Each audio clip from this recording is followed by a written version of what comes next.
Okay, good afternoon, good evening, good morning, depending on where you are in the world. Welcome and thank you for joining us today. I thought today we would talk about the Edelman 2021 Trust Survey. Edelman have declared 2021 to be the year of information bankruptcy. We believe at Keraton Consulting that this is a time for new, connected, resonant leadership. It's time for calm, pragmatic contemplation of what is working, what is not, and where to from here, regardless of the size and scale of your business or enterprise, profit or not for profit. What we will be discussing today are global concerns, shared issues that require new thinking, an attitude of the social enterprise, and a different type of leadership. The discussion today will benefit business owners, decision makers, senior leadership teams or members of SLTs, senior teams, aspiring executives, company directors, members. And as I say, this is not simply for business, it also is for not-for-profits. Just by way of setting the scene, if you're unfamiliar with Edelman, and I have prepared a link in the notes below, it's very important that you take the time to check out the full survey if that's what you wish to do, because today we're only going to look at some highlights that I've pulled out. But who is Edelman and why have I chosen to do a report on this 2021 survey, which I think is groundbreaking. Edelman is a global communications firm that partners with business and organisations to evolve, promote and protect their brands and reputations. Look, they're a big company. They have over 6,000 people in more than 60 offices around the world. And what they do is deliver communication strategies that give their clients the confidence to lead and act with certainty and to earn the trust of their stakeholders. And trust is going to be the key theme of what we talk about today. Edelman was founded in 1952 by Dan Edelman, and it has remained an independent family-run company for nearly 70 years based on what's on their website. Their mission is to provide strategic communications counselling and programming, which enables their clients to build strong relationships across their stakeholders, to influence attitudes, inform audiences and shape behaviours with the potential to have a positive impact on our society.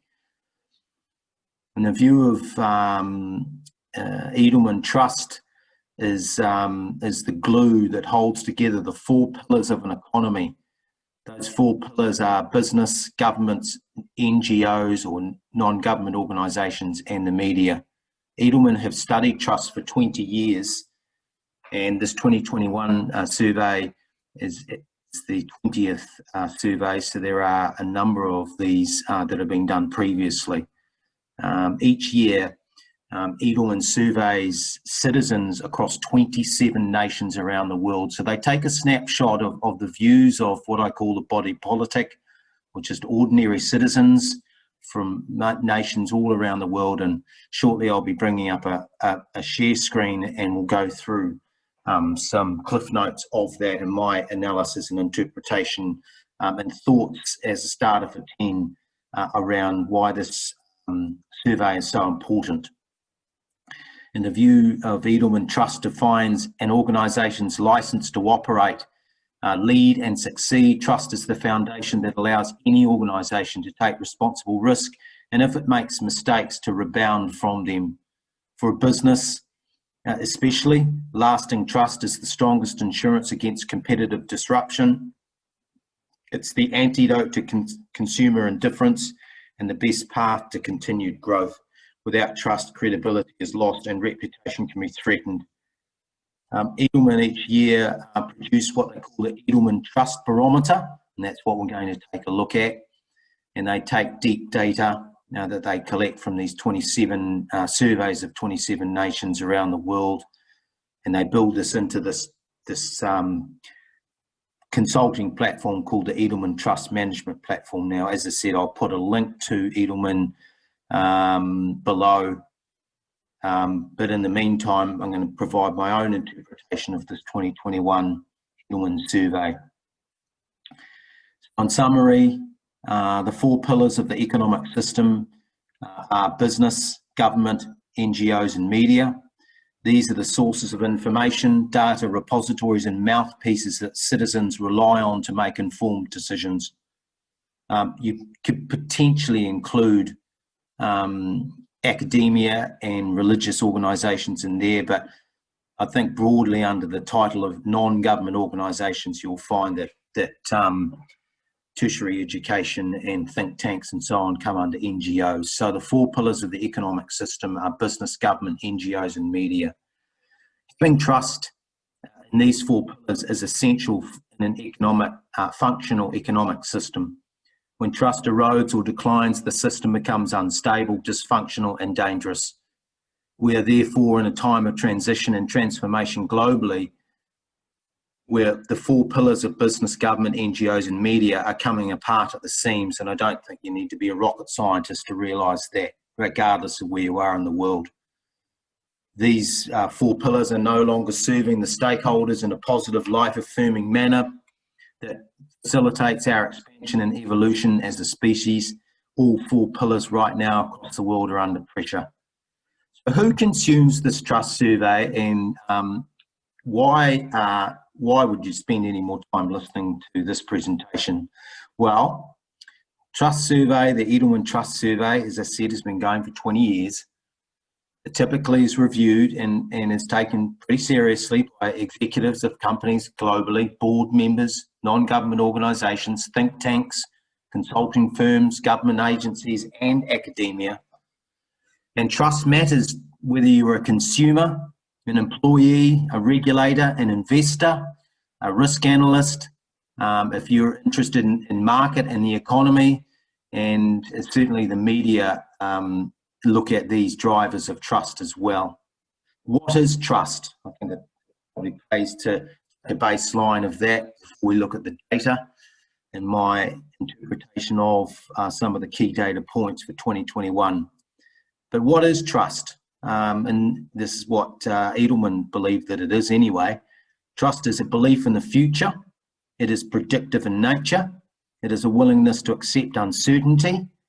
Trust enables smoother, deeper and more meaningful consumer relationships.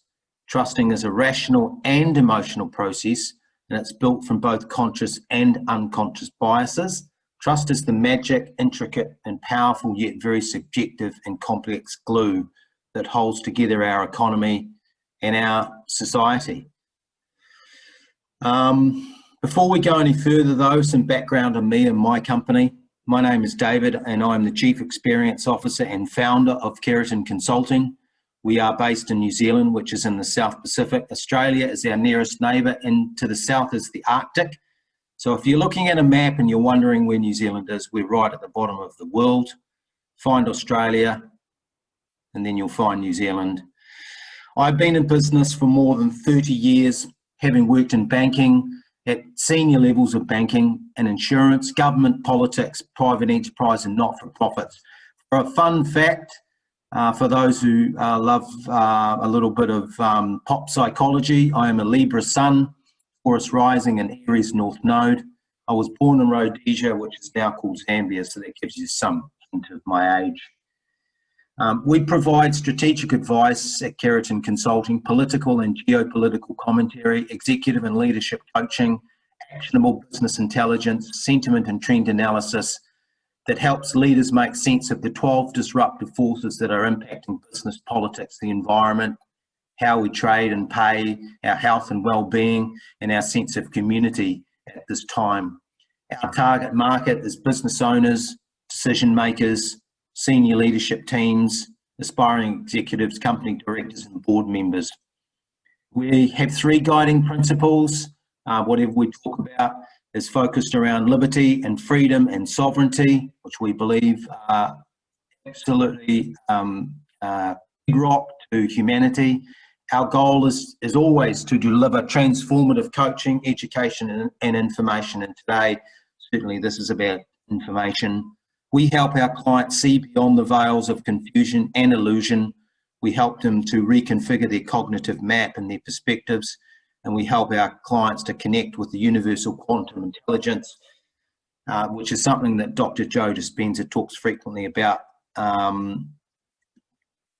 creating from the field, the creative intelligence. So our solutions enable, empower and optimize business performance and the innovation mindset. We help people to harmonise their thinking, build heart-brain coherence, and to live with authenticity and confident self-expression.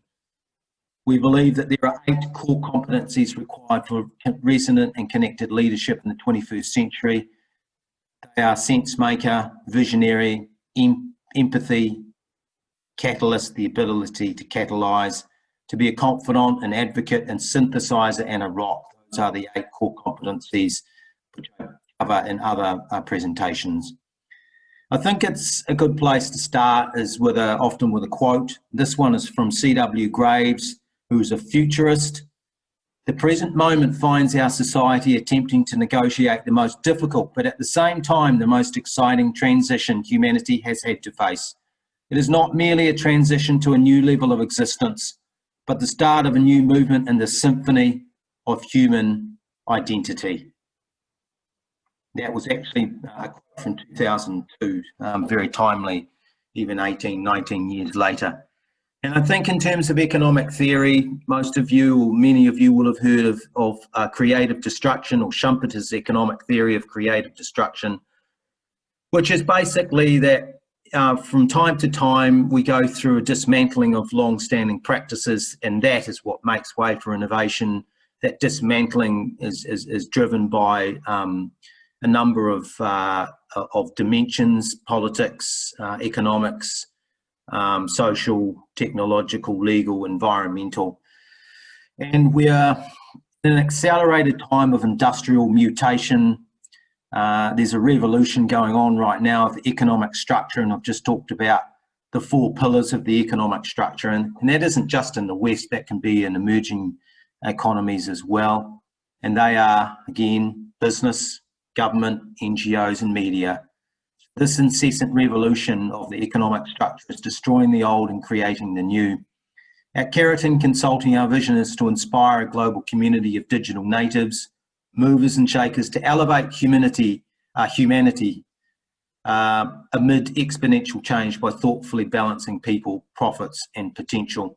Just put a little disclaimer here before I bring up a screen share. What we're about to look at contains proprietary graphics which exist in the public domain, but the commentary is the intellectual property of Keraton Consulting. And to repeat again, as I said earlier, the link to Edelman's survey and the full survey is in the notes below. I'm going to do a screen share, and we're going to look at some notes that I put together.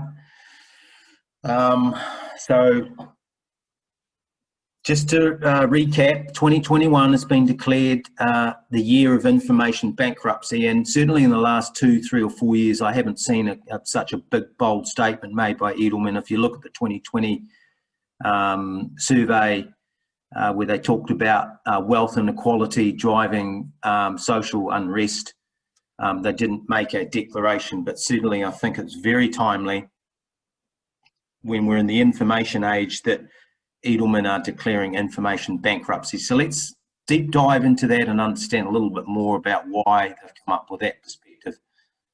Business or the economy around the world, and remember that this survey is based on the views of 27 of citizens in 27 nations. So this is not business leaders. This is not the top of the pyramid talking. These are normal, ordinary citizens that participate, and this is their voice, and this is what they believe. So it's a sort of a groundswell, a crowdsourced view of the world, and that's why I feel that this survey is so important. 4 pillars of the economic system: our business, NGOs, governance, and media. So over the last few years, we've steadily seen a decline in trust of these 4 pillars of the economic system, and as we can see here with this first slide, is that, and just to back up for a moment, 60% is considered to be the level of trust. That is the level that's required to sustain a cohesive, competent and ethical economy. So anytime you see a score below 60, that is really troubling. And this trust index has been declining over the last 3 or 4 years, but it's really accelerated in 2021. But yet, in amongst all of that, it's interesting because business is seen as more trusted than governments in 18 of the 27 countries that were surveyed. And that's actually gone up. And we'll touch on what I think are some of the reasons for that shortly. NGOs had a slight decline, and these are all in government and media. They're all in what you can see here, that this is a neutral level of trust. So either people are sort of neither here nor there about trusting non-government organisations, government agencies and media as a source of information, as trusted information, competent and ethical information. The most powerful countries lose trust capital. Now, I found this particularly interesting, and that's why I've highlighted this out of the survey. The survey, by the way, has got 56 pages, so this is really only the highlights as far as Keraton Consulting is concerned. This is what I'm talking to my clients about and thinking about as a consultant. Percentage trust in companies that are headquartered in each country. So the 4 countries that, of the 27 that are surveyed, the 4 countries that would be considered probably the biggest in terms of economies and influence, and I'd perhaps argue that Japan and France would be in there, but for the purposes of this analysis, let's look at Germany, the UK, the United States and China, and we can see that companies that are headquartered in each of these countries, we can see the trust levels here. So for Germany, we can see that companies that are headquartered in Germany in 2014, so going back over the last 7 years, in 2014, Germany, companies that were associated with Germany had very high levels of trust relative to the other nations. 71% of the citizens or population trusted those companies as a source of reliable, credible, ethical information. And the reason that this particular slide is so important is that these 4 nations, Germany, the UK, the States and China, are really the headquarters of virtually all of the big companies in the world that affect us, that be they technology platforms, health, big pharma, energy, automotive, banking and finance, insurance, and so on. And yes, there are a few like aerospace and other industries, but the big industries tend to be headquartered in these organisations. So there's a correlation between how people trust and the extent to which people trust companies that are headquartered in these countries. So we can see that between 2014 and 2021, that German companies or companies headquartered in Germany have fallen from 71% 7 years ago to 64% now. We've seen that the UK has had quite a decline, particularly in their last 3 years, falling from 65%, or nearly 2/3 of the citizens around the world trust companies headquartered in the UK, 56. Remember that 60 is seemed to be the level where there's cohesion and confidence in the economy. The United States, very surprising in one respect, insofar as 2014, which was quite some time ago, 62% of citizens, and this isn't just US citizens, this is citizens around the world, so outside looking in, and now we're down to 48% in 2021. And I guess no surprises, there's been an inherent distrust of companies that are headquartered in China. So that hasn't really changed a lot over the last 7 years.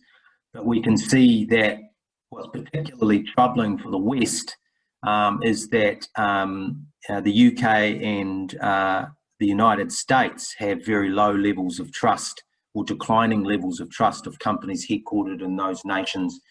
And then we correlate this to national governments of each foreign country.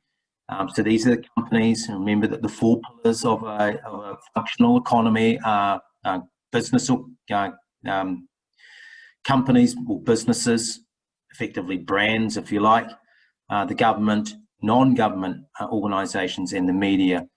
And you can see here, of course, this information is available in the full survey that you can download, but we can see that trust in the national governments fairly closely correlates to the trust of those companies, maybe a little bit of a difference, but certainly close. I think that the big thing is that companies are more trusted in America than the government. 48% of those citizens surveyed for the trust survey around the world will trust an American company, but only 40% will trust the government. So it's fairly interesting. And of course, the government of China, like the companies, doesn't have high levels of trust. And that isn't to highlight anything other than that this is just what the data is telling us. So moving on to the most foundational problems. So this is from the perspective of the citizens of 27 nations. We're talking thousands and thousands of people have collectively said, shuffle the deck in terms of priorities, what they call the most foundational problems within the economies, within their communities, within their countries, within their borders, and said that these are the 8 most important priorities: healthcare, poverty, and education. Probably no surprise with those first 3. I'm somewhat surprised that climate change has come at 4, and really big question mark, but obviously this is what the data is telling us. It's statistically robust data. It will be within, for those data geeks, it will be, certainly within the confidence intervals. Finding ways to combat fake news. Now, we'll come back to that in terms of what is called information hygiene, and just how few people are actually, quote unquote, cleaning their information and their data. And just to, just to finish off here, individual freedoms, economic and social divide, and discrimination and racism. Those are the top 8 priorities as people see it, in terms of these are the most urgent and pressing issues from the citizens' perspective of the world. It's interesting when you look at the media and you look at government, and when you look at the focus particularly of those 2, or the lack of focus, I guess, from business as well.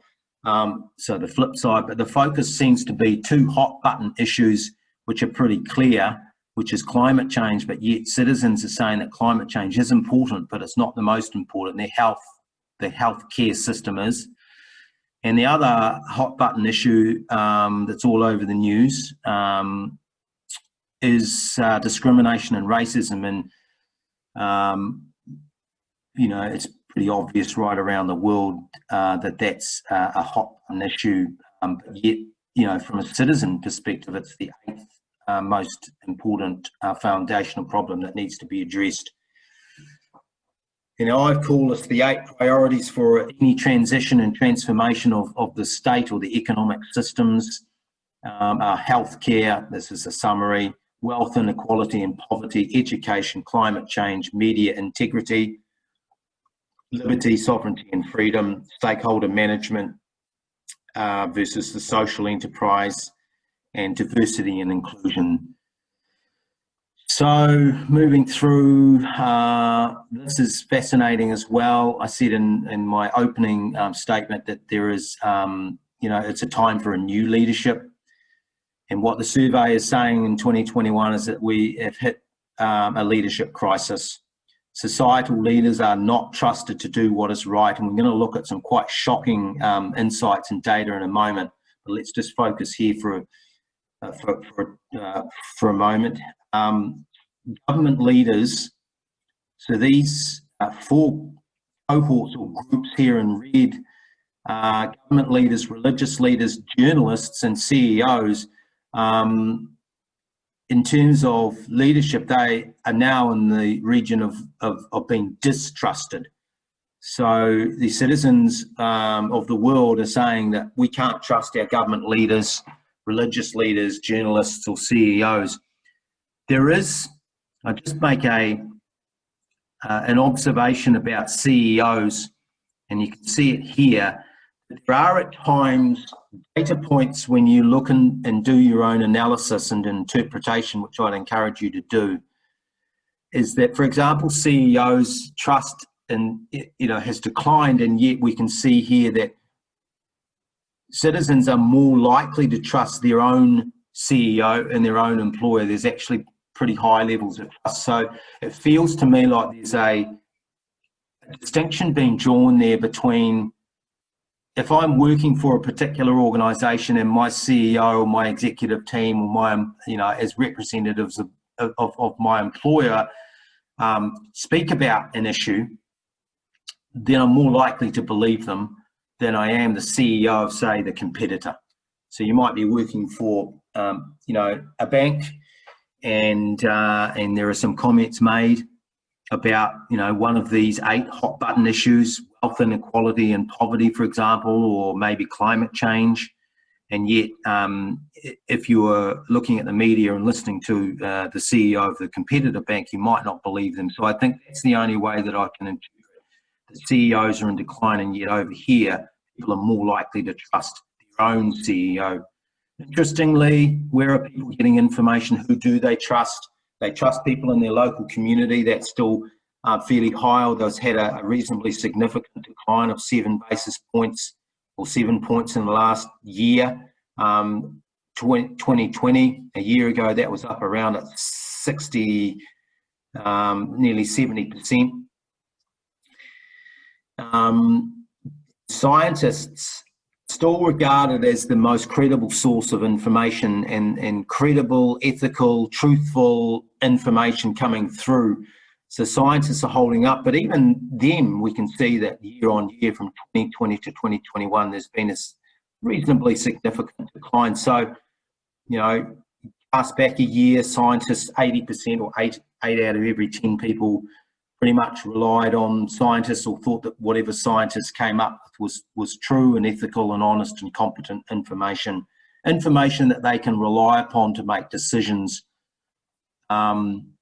themselves. So, of course, trust is related to information. Information is related to agency and how empowered people feel. If they don't feel empowered, because they don't have access to the right sort of information, they tend to look to leadership to provide that for them, to provide some sort of steer or guidance. But we can see that government leaders, religious leaders, journalists and CEOs, there's some healthy skepticism about what is coming out of their mouths at this time. Now, societal leaders, I did say, I forewarned that there would be some shocking data, and this is, to me, is the jaw-dropping stuff. So societal leaders are suspected of lies and misinformation. So the way that the question has been asked, it's been going for 20 years, there's a consistent pattern and they ask similar or the same questions every year.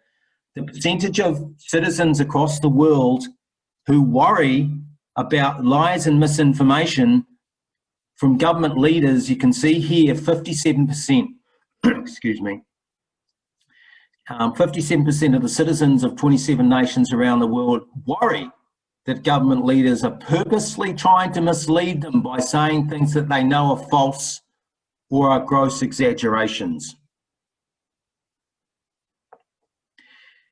And it's not much better for business. These are 2 of the pillars, and we're going to look at media in a moment, which arguably is even worse.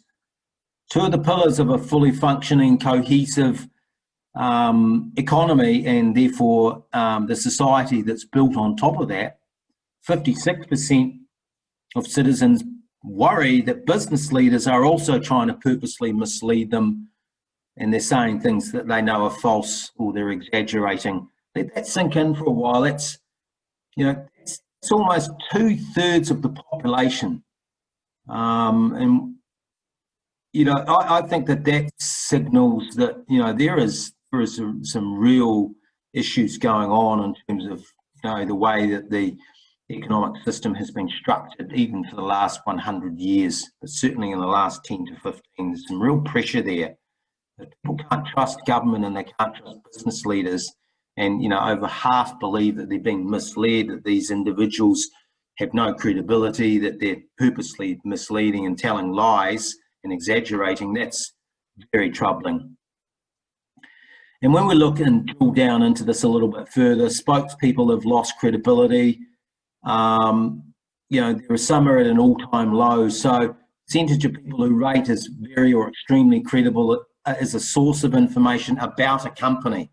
Now, bear in mind that companies are at the moment, of those 4 pillars of government, business, media, and NGOs, business at the moment is still holding up as a source of truth for around about 2/3 of the population around the world. But within that, people speaking on behalf of companies, it's very interesting that, you know, there are various individuals that will speak on behalf of a company, and we can see declines. So-called academic experts, or they're not just speaking on behalf of the company, they may be speaking about the company. Academic experts is declining as the levels of trust still reasonably high. Company technical experts. I think the most telling data point here is that regular employees has declined 14% year on year. So somebody working for an organisation a year ago was at 54% of citizens thought that what was coming out of the mouths of an employee was pretty reliable, you know, generally can be okay. But yet in amongst all of that, we've seen a massive decline from 54% now down to 14%. And I'm not sure what's driving that. The data, you know, these are just high level data points. The data doesn't show, even in the appendix, perhaps what's at the bottom of that. So that's just a question mark, but it's very interesting. It's the one data point that sticks out. And in terms of government officials, the only one that's bucked the trend there is government officials talking about a company or business. That's actually gone up, but it's still fairly low at 39%. So a year ago, you know, that was 34%. So interesting though that that's trending in the other way. Now, as I said before, I mean, we've just looked at you know, government, we've looked at journalism, we've looked at religion, these leaders that tend to get on a soapbox and tell us how it is or make sense of what's going on in the world, academic experts, there's your tertiary view. There's all a steady decline in the levels of trust and credibility in the view of citizens around the world. But let's have a look at media. I find this pretty shocking information. This piece here,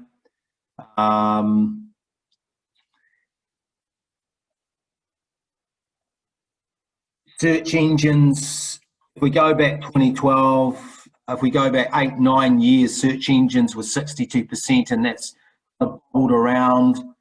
We got up to as high as 65%, but certainly in the last 12 months, look at this, from 65 to 56, and in the last 12 months it declined rapidly. So people are even beginning to think that search engines aren't a great source of general news and information, and that's hit a record low.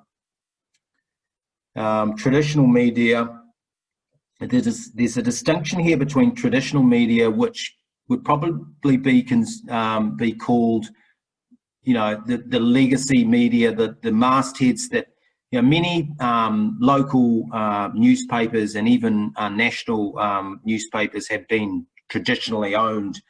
They haven't been in private hands. So traditional media is in decline.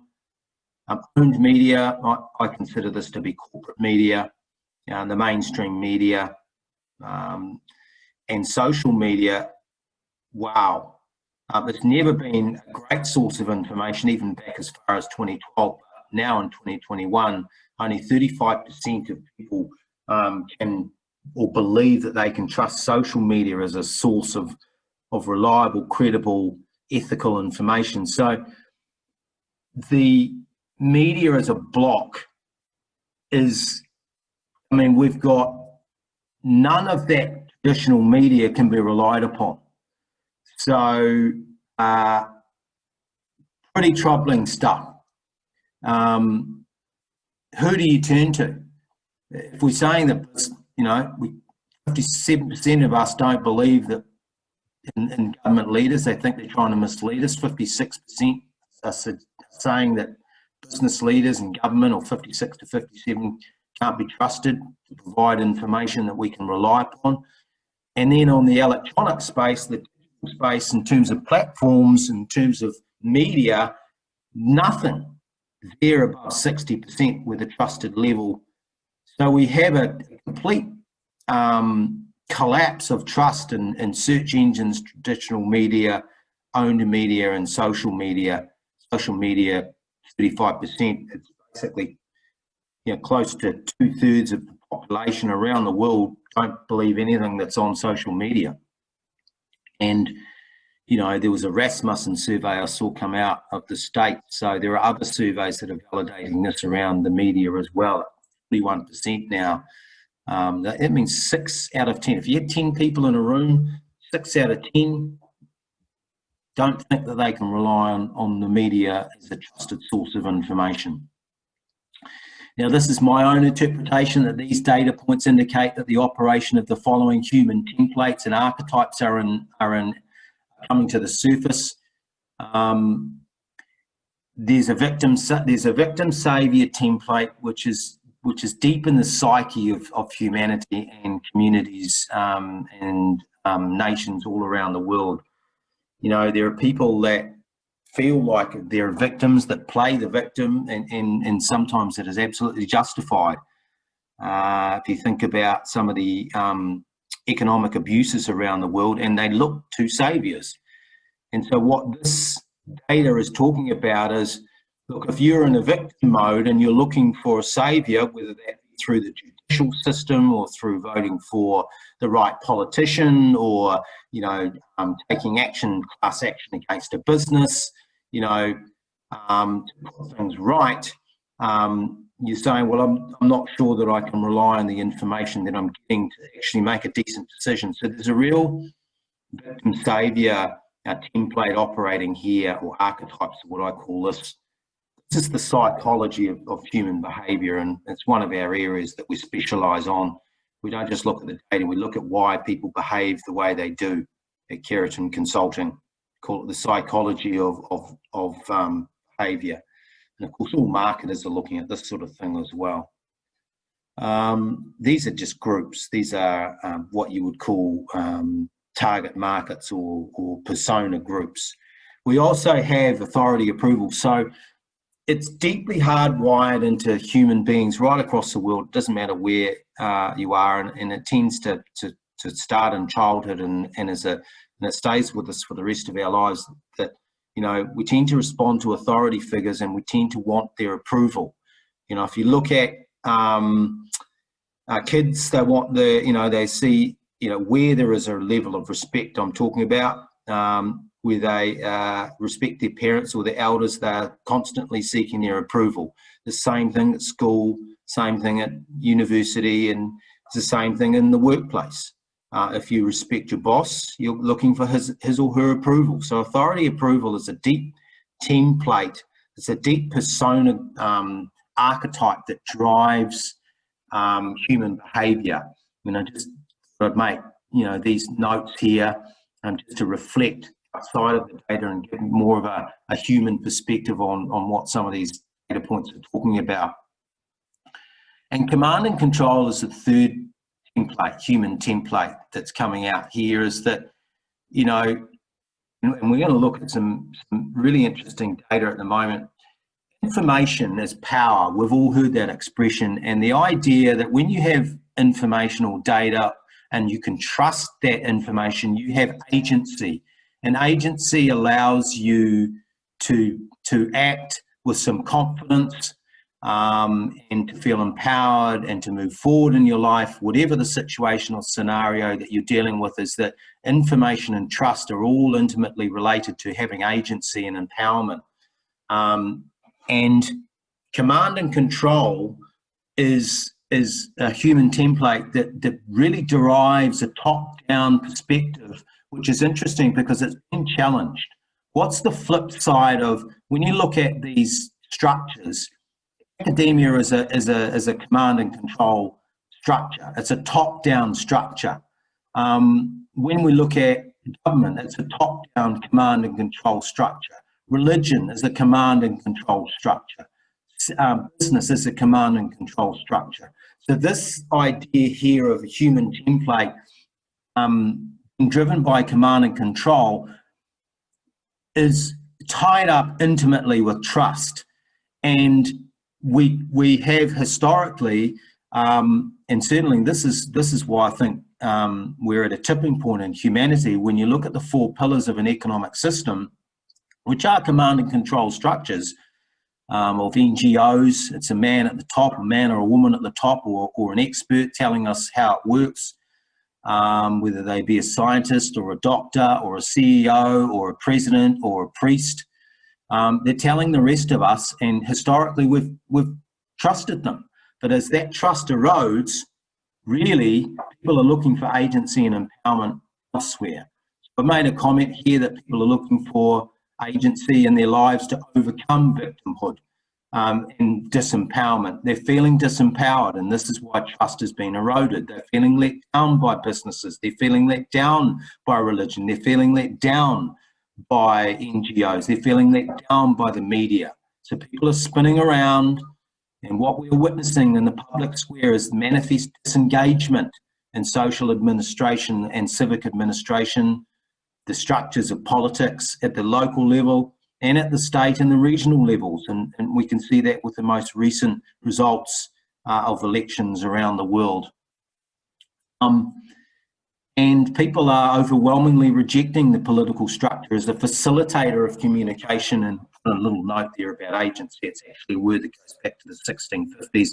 At Keraton Consulting, we like to look at the etymology of words. We're very focused on, what is the true meaning of a word as it was originally written and intended. And agency is about having active operation in one's life. And it's from the medieval Latin agentia, to be effective and powerful, agere, meaning to set in motion and to drive forward, to perform, to keep in movement, to drive and draw out. So having agency is very important, but agency relies on trust, and trust relies on having access to information that is credible and ethical. And what this survey is talking about is that, well, search engines, traditional media, mainstream media, social media, not sure that we can trust them, not sure that we can trust the academic experts, not sure that we can trust our government leaders, and certainly many of us think that business leaders are actually exaggerating and telling lies. So let's move on.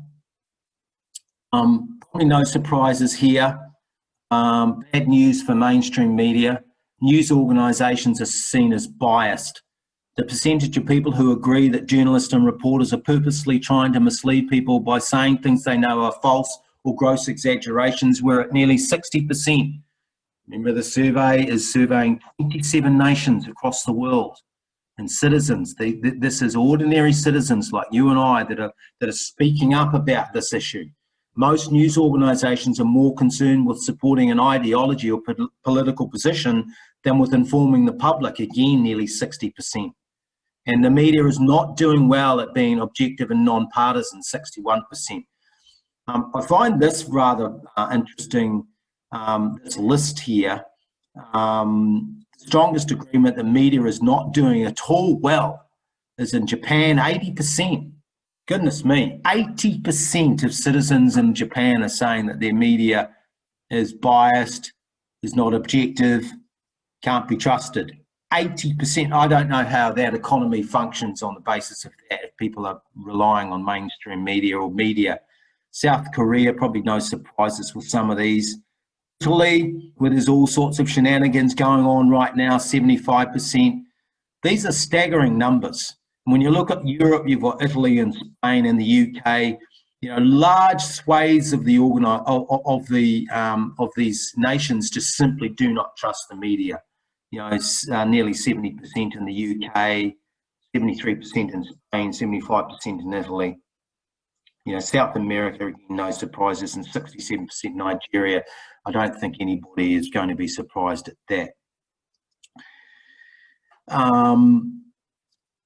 Family first. Now, in terms of priorities, now this I found very, very interesting, because what it's actually saying is this is a question about how engaged are people in wanting to actually do something about making and participating in change, and where are their priorities and where are they focusing at the moment. Well, then we've been assaulted with there's an information overload, and we're in a world of disinformation. So what are people doing in response?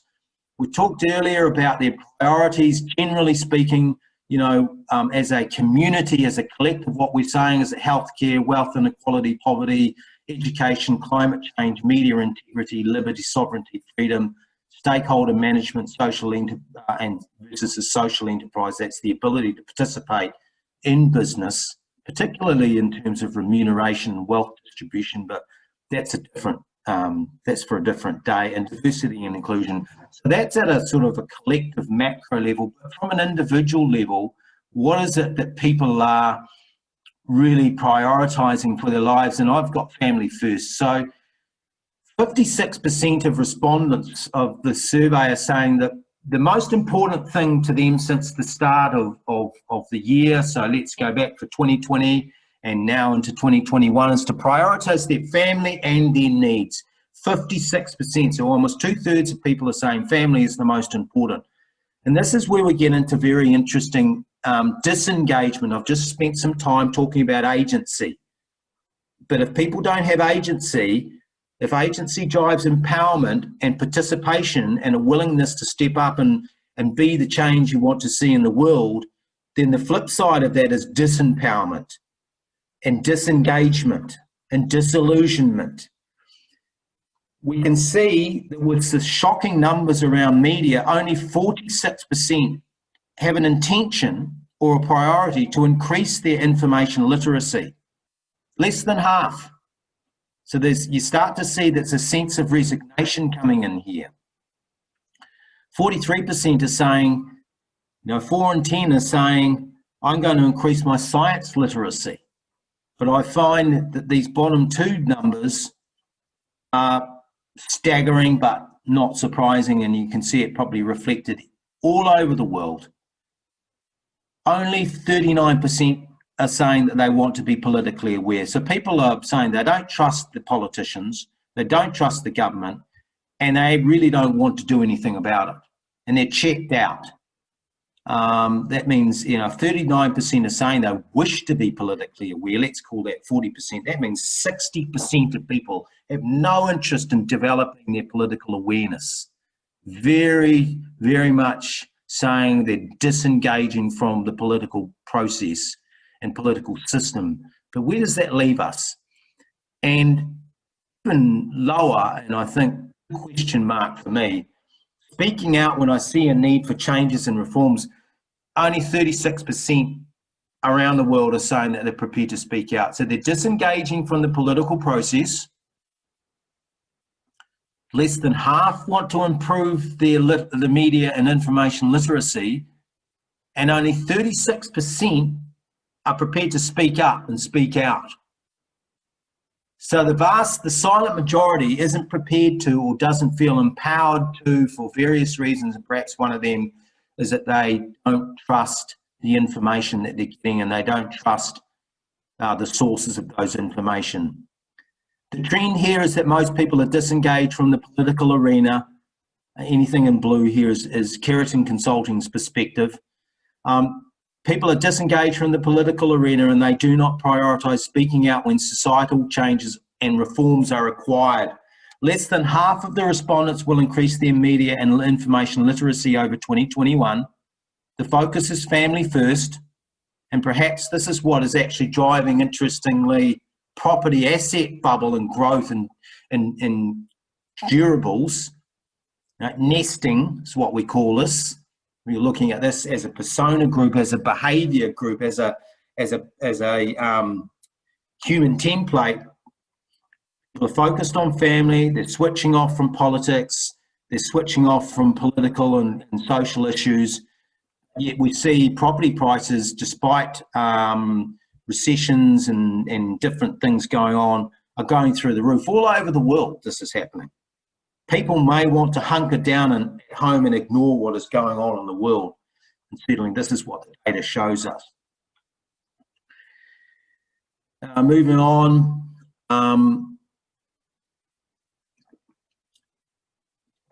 Only 1 in 4 have good information hygiene. So it's, don't know about you, but this is probably the most significant in terms of what's really driving, I think, indirectly, a disengagement from politics and unwillingness to speak up, is that only 1 in 4 are prepared to actually clean their information. And in the view of the survey respondents, 40% have poor information hygiene. So they're not digging down, they're not verifying, as you can see on the left here, news engagement. They're avoiding information hygiene is to avoid echo chambers, is to verify the information and not amplify unvetted information. And yet only 1 in 4 have a desire to clean and check and do their own analysis. And perhaps that's because they don't have time or they're overwhelmed. I mean, look, there are various reasons, but that means 3 in 4 don't have good information hygiene. So they are operating in an echo chamber. Most of the world is operating in an echo chamber, and there are various echo chambers.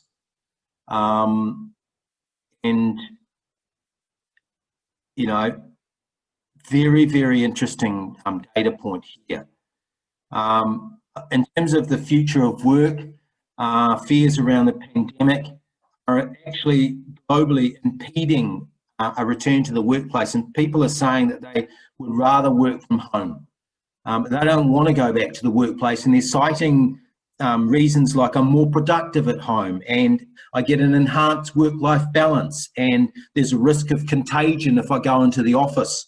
This, as I've got my notes here, we've thought about this. Very interesting that there's now over half of people are choosing to work from home, and we believe that this is the beginning of a long-term trend that is going to fundamentally change all sorts of implications for this if it keeps going. I mean, we don't know how long this pandemic will keep going. 48% are choosing to return to the office because they actually think that they're more productive. So it's not quite half, it's tipped more towards people are preferring to choose to work from home, but it's the beginning of a long-term trend, we think. Notes our interpretation of this or commentary on this. This has significant implications for commercial property values and development projects which have a long cycle time. How will this affect the vitality and economic profile of the CBD if it persists?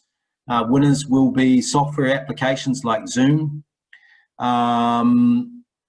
and IT platforms and support that support remote working, long-tail urban planning and capital allocation in respect of key infrastructure projects like public transport and ultra-fast broadband will need to be reviewed. So-called smart city development must be rethought and repurposed if this is a structural change to the way people function. Once workers and their employers make accommodations to support working from home, habitually it is likely to be a hard trend to reverse, in our opinion. Will cities become ghost towns? Well, this is the question mark. Will there be pressure on urban infrastructures like water and waste? If more people are working from home, it really does change the game in terms of those ecological and environmental issues. There'll be less corporate and commercial power consumption, which affects utilities, cash flow, and revenues. Remember, the big revenues are from corporate and commercial power consumption for the energy companies. That model could fundamentally change over time. This has very, very big implications about the future of work, and it may accelerate some of the trends that were already beginning to bubble away anyway. I think this could be the catalyst, the exogenous shock that they call it in economics, the wild card. Large central city buildings with persistent low occupancy rates will disincentivize developers, commercial property owners and investors. This affects sentiment around capital values, rents and yields. Remember that we're in New Zealand, so in a New Zealand context, although our research is showing that this is the same all around the world, this is a trend that will continue to suppress risk appetite for lending. Around 10% of the risk-weighted assets for banks in New Zealand, and this is the same in Australia, the US, and other nations as well. 10% of lending is allocated to commercial property, and almost 2/3 of domestic commercial property stock is owned by investors and high net worth individuals or trusts. So a lot of the wealthier individuals and investment trusts actually have their money tied up in commercial property. So there are very big structural issues going on within the economy, within at a local and national level with this sort of data, and I guess is this a long-term trend? You know, once people start working from home, as we commented below, and they can do it, you know, they're more productive and they have a work-life balance. And we also see, you know, earlier that health and well-being is the #1 priority for people. So we'll see what happens with that, but it's a big question mark, and the implications of that are fairly profound for the way that capital flows through the economy, and for a big sector which is CBDs. Change in crisis management. Businesses are expected to fill the void left by government. I'll just fly through this bit here. Effectively, again, where the traditional sources of information and the leadership positions taken to fix societal issues like the health, education, diversity and inclusion, wealth inequality. People are saying they don't trust government, they don't trust media, and so they're now looking for businesses to step in and fill the void. There's an overwhelming view that CEOs should step in when the government does not fix societal problems. So that's interesting that businesses are being seen as I talked before about victims and saviours, when people feel like they're disempowered. Perhaps victims may be a strong word, but you know, you get the point. They're looking for a saviour, and now they're looking to businesses and CEOs to step up where the others are falling over, where NGOs perhaps can't be trusted, where the media and government can't be trusted, saying, well, it's time for businesses to step up, and in particular, CEOs are now seen as the new saviours, the new leaders for societal problems. So some interesting data here. CEOs should be willing to take the lead to change rather than waiting for government to impose change on them. I think that the biggest area that we're going to see CEOs stepping up is obviously around sustainability, the circular economy, green issues, waste issues, and you know, certainly we see that as one of the biggest trends, and it's coming through in what they call ESG, which is environment, social and governance. The governance structures are really looking at the impact that businesses have. So I think that it was one of the hot button issues, and it's pretty obvious that I think that where CEOs and businesses will take the leaders, and the most obvious leaders, is in the sustainability and the green space. So the biggest social issue, although people are saying that they expect CEOs to publicly speak out about one or more of the following societal issues, the pandemic impact. 86% of respondents around the world are saying that CEOs need to speak up about the pandemic. They need to speak up also about job automation. People are worried about AI and automation and robots taking their jobs. That also feeds into the platforms and the software that support working from home. Job automation, a big hot button issue, societal issues and local community issues. And interestingly, that CEOs are seen as being the new saviours, and 86% of citizens around the world are saying that CEOs need to publicly speak out. So I find that very interesting and certainly a headline trend to watch. Our Keraton Consulting's view is that people appear to feel either disenfranchised or powerless in terms of societal issues, with only 36% willing to speak up about these things. These are troubling, persistent and deep trends that indicate an unwillingness to be a self-sovereign being. Citizens would rather somebody else express their perspective first about key issues like the pandemic and automation. It seems that CEOs are the anointed, quote-unquote, group to lead public disclosure, which is interesting given that the power pyramid of top-down control appears to be under pressure, given that there is a waning trust in government and NGOs, academia and religion and media, and that the data points about stakeholders, which we're going to have a quick look at shortly, expecting to have a seat at the table. And this is what we call moving from stakeholder management to social enterprise. That's a big global trend, is that people, when they're feeling disenfranchised or powerless in terms of societal issues, government and media, what they do want to have is say they want a seat at the table in terms of their business.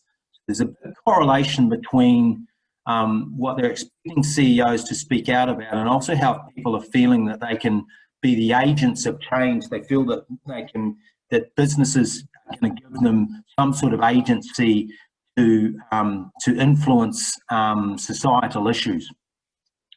My question certainly is that are CEOs perceived to be smarter, more articulate, strategic, or have access to better information, such that 86% of people expect executives to speak out on societal issues before they do? It's a really interesting question. What do they have access to? This is a perception that others don't. So the rise of the social enterprise, the top-down collapse. Now, consumers and employers, we talked about, there's some pretty big trends starting to come out here off the back end of trust waning in the existing pillars of the economy. We talked about transition and transformation to a new economy, to a new social model, and it's trust in top-down organisations begins to collapse, and it is from the data. We are seeing the rise of the social enterprise, and consumers and employees expect to have a seat at the table, and this is only going to increase. 68% of consumers agree that they have the power to force corporations to change. 62% of employees believe that they have the power to force corporations to change. We've never seen this sort of thing. Now, I'm going to talk about a very provocative issue in a moment, that capitalism is actually Marxism by stealth. But before you switch off, let me just explain our view of Keraton Consulting's view. This is something that people probably want to have a good look at in our perspective, in our opinion. And this has been driven by the trust that's collapsing in the economic pillars of business, government, NGOs and media. 50% of those who are employed are now more likely than a year ago to voice their objections to management or engage in workplace protest. Are we beginning to see the inversion of the top-down pyramid? Is this the tipping point? The data certainly is beginning to point in that direction. People are saying, well, I think I'd rather work from home. People are saying, I want a seat at the table, thank you. And here we go. Consumers are saying they can influence corporations to change, and 62% of employees. So there's big changes going on here inside and outside organisations and within society. But let's just put a provocative argument out there for a moment. This is the view of Keraton Consulting. It's just a perspective that's worth thinking about. Business and society are shifting rapidly from the profit-driven shareholder model of the industrial age that has been built on the bourgeois and proletariat concept of Marxism by stealth to inclusive stakeholder management and social enterprise. This feels like one way, or perhaps the only vector, that the disenfranchised body politic can express themselves and be heard. What people do not realise, though, is that executives or owners of a company will only genuinely engage with their workers when their requests make sense to the balance sheet or the profit and loss. The profit motive is what drives operating expenditures and rational capital allocation. Business is perceived to be one of the last bastions of rational, logical, and ordered thought. People feel safe when they operate within a system that is reasonably predictable, and this is what business offers them: diversity, inclusion, familiarity, the pretense of legal protections, and most importantly, the stability of trading hours for dollars. But let's have a look at Marxism, because it's very topical, but I think very misunderstood. The bourgeois and the proletariat are the two major classes that participate in an epic power struggle. The bourgeois refers to the capitalists and aristocrats who own the means of production and most of the wealth in society, whereas the proletariat refers to a class of workers who sell their labour to survive. What is fascinating about this 2021 trust survey is the high levels of trust in quote unquote my CEO, but declining levels of trust in quote business leaders. We reflect earlier that 56% of the citizens of the world believe that business leaders are deliberately telling lies and exaggerating, but yet they're looking to their CEO to speak out on societal issues. So I think that business leaders and others' CEOs, not your own CEO, and CEO here is perhaps a proxy for the top person. So I don't think that this necessarily just has to be about business or corporations. A CEO could be also of an NGO as well, or a not-for-profit. We are seeing falling levels of engagement in the political machinery and disengagement in important social issues by the proletariat, who appear to have lost confidence in the media, religious leaders, tech, social media, NGOs, and government as arbiters of truth. There are many contradictions within these results, however, with 57% saying they think government leaders are purposely trying to mislead them, quote unquote, and 56% of business leaders are doing the same thing. Edelman has declared 2021 as the year of information bankruptcy, which I feel is a proxy for the loss of a moral compass. When people are overwhelmed because they do not know where to get information to satisfy their questions and curiosity, and only 25% of people are cleaning their information, as this survey indicates, citizens invariably retreat into incrementalism and one-step-at-a-time behaviour. Business offers a stable environment, connection, community, and left-brain intellectualism. So we're getting towards the end here, but there's a few other points to make. We're moving into a new leadership paradigm. What is emerging from information bankruptcy? And this is really about leadership. And leadership has nothing to do with business, government, NGOs or media. Leaders, you can be a leader in the home. All of us can be leaders in our own way. But what is emerging from information bankruptcy that's coming out from the survey? Number one, businesses need to embrace an expanded mandate. CEOs must lead on issues from sustainability and systemic racism to upskilling. They must act first and talk later. Two, societal leaders must have courage to provide straight talk, but also empathise and address people's fears. So they need to lead. So this is societal leaders. Lead with facts and act with empathy. Bear in mind, only 36% of people around the world are willing to actually engage in social issues at the moment.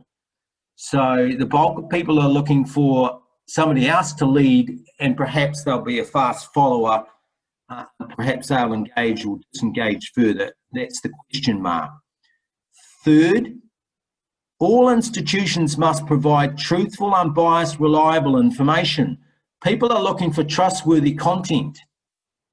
And fourth, don't go it alone. Business, government, NGOs and others must find a common purpose and take collective action to solve societal problems.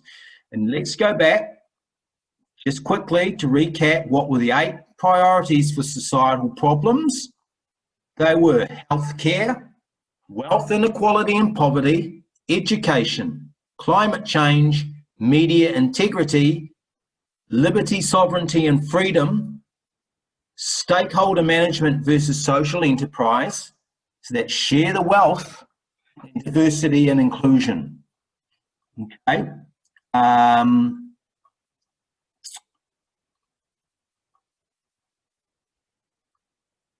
Based on our Keraton Consulting, we have developed what we call 8 leadership avatars.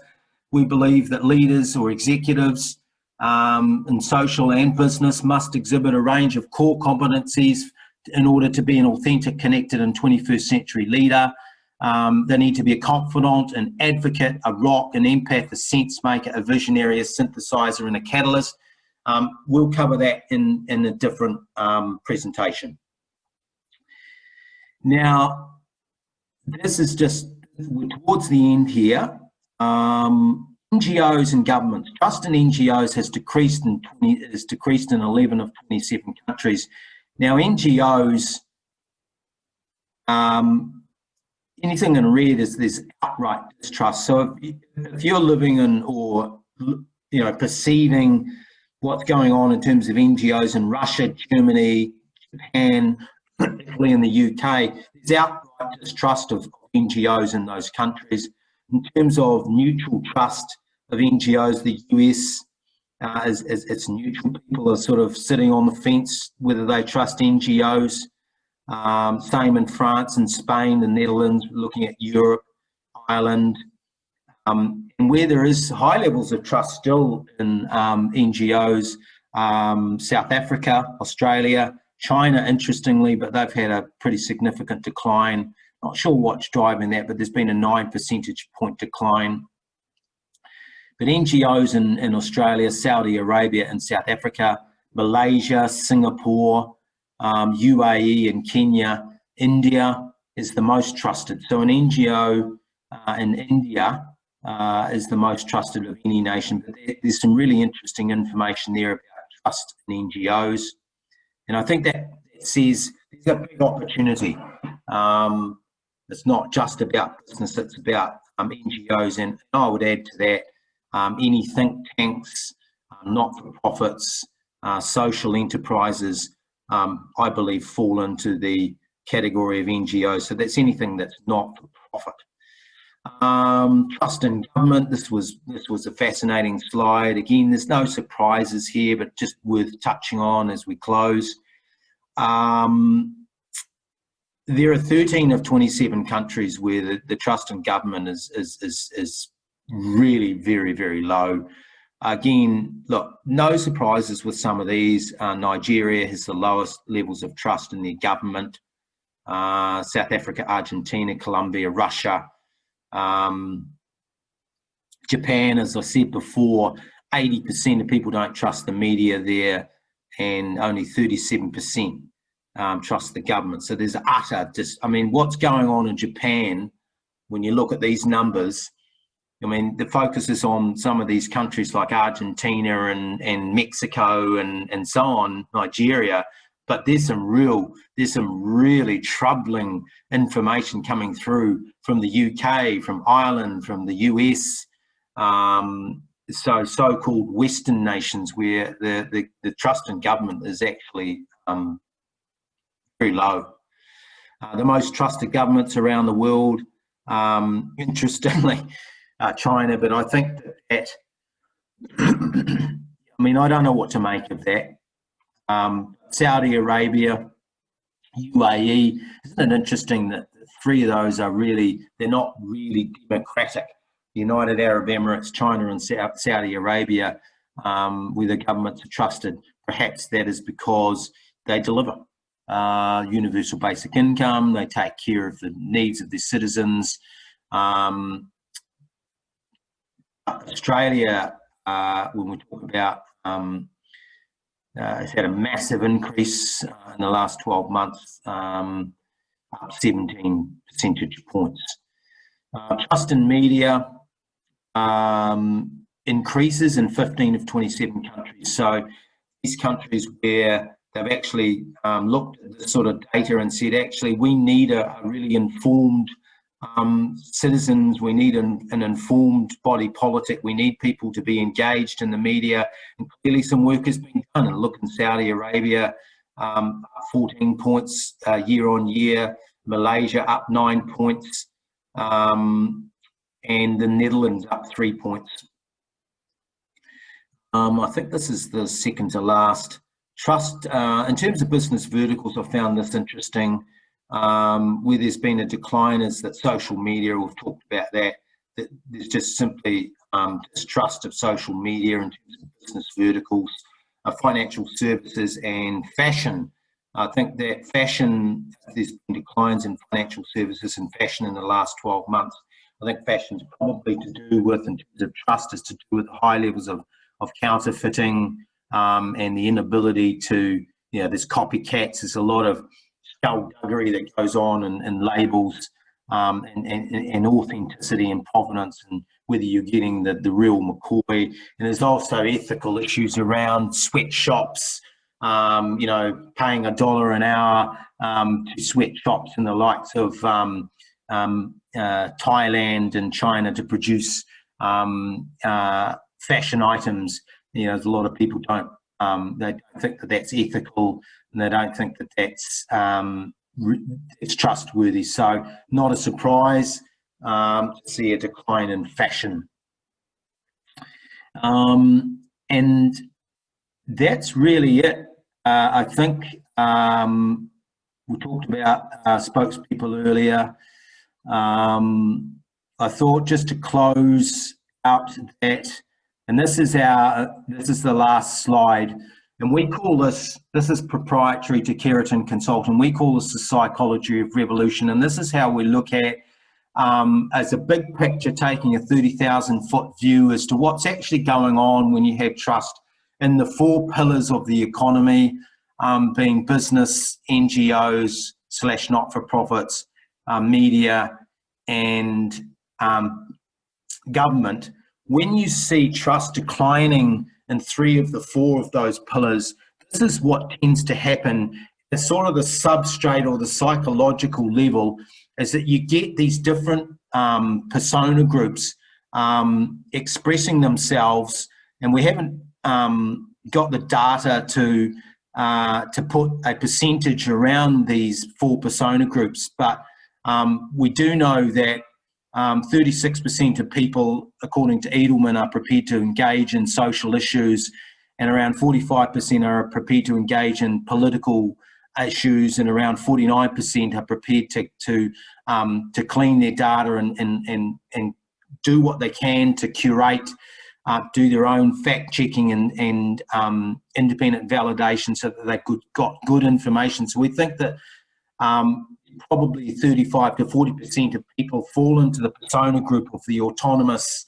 When you look at the US, there's about a third of the population over there are the so-called independents. So we think that somewhere between sort of 30 and 40%, when you look at the psychology of revolution, that about 30 to 40% of people all around the world, regardless of where they are, feel empowered and they have agency. And this is a very positive space to be. And this is where, an autonomous individual feels confident. They feel they can express their authenticity. They can be themselves. They feel that they are self-determined, and they feel that they have sovereignty over their own lives. Conversely, the flip side of the mirror image of this is down in the left-hand quadrant is those who are disengaged and disempowered. So, you know, those that have agency and autonomy feel that they are empowered and they can move forward and upwards and that they are masters of their own destiny. And conversely, down in here, disengagement and disempowerment. This is a very troubling group, and some of the attitudes, the characteristics, the attributes, if you're looking at this as a persona group, we believe that some of this feeds into social activism and some of it feeds into judicial activism, which we'll touch on in a moment. But this is a disengaged and disempowered group, right? They don't trust the media, they don't trust business, they don't trust government, and they don't trust NGOs. You know, and they're in servitude as a result. You know, some of that may be, you know, they've created their own reality, or it may just be that they were born in the wrong country or into the wrong family or whatever. Not going to get into why that is, but just to say that, you know, there is a group here and they feel subjugated, they feel like they are captive, they feel like they're in bondage, they feel like they're debt slaves, they're trading hours for dollars, they're at the lower end of the income scale, they've certainly got no wealth, and they're in serfdom. And this is why our comments before about, you know, capitalism is Marxism by stealth. It's actually created this underclass, the serf class, this subjugated group of people, and debt bondage and captivity is really the big thing, is that you know, that's what's led to disengagement and disempowerment. So this again is a model that we use to say, okay, what are the drivers of revolution? You know, what are we likely to see in terms of long-term trends? And we've touched on a few of those earlier. Social activists, those who are disengaged from the traditional pillars of the economy, you know, they're disengaged from government or largely disengaged, or what they perceive as traditional government structures at a local and national level. They're disengaged from the media, they're disengaged from business per se, and they're disengaged from NGOs to some extent, or they are using NGOs. And I'm thinking about social activists who use NGOs. They might be disengaged from the traditional view, but they feel empowered as social activists. And this group are agitators, they're change agents, they're disruptors, and they're reformers. And this is where you see, you know, the blunt end and the sharp end. This is where you see the likes of Greenpeace, the eco warriors. You can see protesters in this group. Very important when it comes to the psychology of revolution and the mechanics of, you know, one system transitioning and transforming. This group here, we don't have a percentage, but if there's around 33, 35% sitting in this empowered and agency group, there's probably a large number in here as well.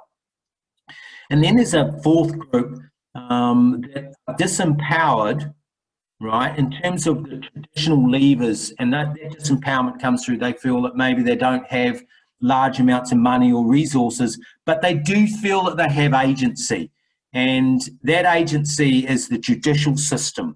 And we're looking at here at the likes of class action suits, using the legal system as some form of seeking restitution, justice, balance, indemnity, compensation, reparation. This is a very important area to keep an eye on. So they might feel that they're disempowered from the traditional pillars of the economic system, but they certainly feel like they've got agency. And I've just got a quick note here. Judicial activism is going to be, this is one of the tipping points between social activists, the agitators, the change agents, the eco warriors, particularly in the green space, the Thunbergs of this world. You know, some of this is funded, some of the funding might be questionable, but at the same time, there are also organisations that are doing some good in this space, in the social activism space, that are NGOs. The judicial activism one is a very, very interesting. So from a legal perspective, this is a philosophy. I think we're going to see more and more of this around the world as people feel disempowered, but they feel like they have agency. right? They want a seat at the table. Judicial philosophy is one that the courts can and should go beyond the applicable law to consider broader societal implications of decisions. It is sometimes used as an antonym of judicial restraint. It is usually a pejorative term, implying that judges should make rulings based on their political agenda rather than legal precedent, and that they should take advantage of judicial discretion. So we'll see what happens here, because the judiciary could become an arm of both social activism, but also, importantly, in the redistribution of wealth, especially in terms of restitution, class actions, indemnities, compensations, and reparations. If you think about restoration plan, including, let's say, Indigenous peoples whose land has been destroyed by big business, the cutting down of the rainforests, the mining and poor practices around mining, this sort of thing. So this is going to blow up. And we think that the courts are going to play a big role in some of the changes that we're going to see. Black's Law Dictionary defines judicial activism as a philosophy of judicial decision-making where judges allow their personal views about public policy, among other factors, to guide their decisions. Detractors of this, and of course the detractors will be the current system, the rulers of the current system, the controllers, the top-down controllers of the current system, which people don't trust anymore. But detractors of judicial activism charge that it usurps the power of the elected branches of government or appointed agencies such as NGOs, and it will damage the rule of law and democracy. Well, this is what we'll have to see. Defenders of judicial activism on the other side say that in many cases it is a legitimate form of judicial review, and that interpretation of the law must change with the changing times. And just to close out, just as I mentioned before, Keraton Consulting, we like etymology and we like to look at the words and the history of words. Social activism is an intention to bring about change in society. It applies to both society, and activism fosters opportunities for participation. That's the key thing. It reflects a personal choice to engage in society. So it's an opportunity, but given that only 36% of people at the moment feel that they have empowerment and agency and autonomy and they can be self-determined, there's a huge opportunity for people to move into social activism in a positive way. And when we reflect on emancipation, this is the act of setting free from the power of another. This is this group down here. All of us, to some extent, feel that there is some form of slavery, subjugation, dependence on a controlling influence of government, business, NGOs, and the media. So emancipation, which is actually a word go back to 1630s from the French emancipation, the state of thus being set free from bondage or tyranny or subjugation.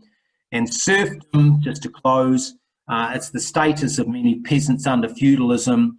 You know, one opinion is that capitalism as it stands today, the Industrial Revolution that has resulted in 99% of the wealth being concentrated in the hands of just 1%, we believe that that's a result of Marxism by stealth, and it's now all coming out of the proletariats and the bourgeois.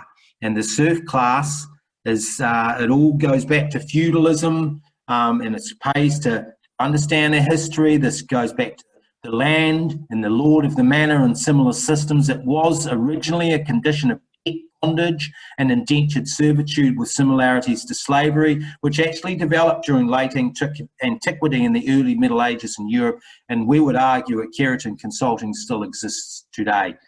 Look, thank you for your time.